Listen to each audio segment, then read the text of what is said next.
Die 64 miljoen euro moet opgebracht worden uit de verkoop van de Nuon-aandelen, die 1,2 miljard euro opbrachten. De provincie wil de aandelen het liefste, maar de gemeente Ljouwert keepie. Maar deputaire Galema vindt ik dat, had Ljouwert net meedacht, de aandelen lieke goed kocht worden moeten. Het is voor hem haast een principezaak. Wij vinden het onbestaanbaar dat in de provincie Friesland als enigste provincie de oerhiet, de provincie en de gemeenten, net aandeelhouder binnen.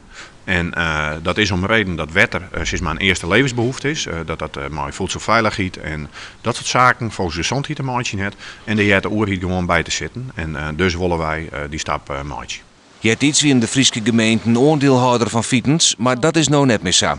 Nevens Galema zou het ik voor de gemeente Ljouwert een goede zaak wijzen aandeelhouder te worden, want het belang van de werkelegen niet in de Friese haatstad is groot. Het is ik om bijvoorbeeld hier de positie van Fietens, met de wetterwinning, met het haatkantoor, met het wetterlab, om die positie veilig te stellen naar de toekomst.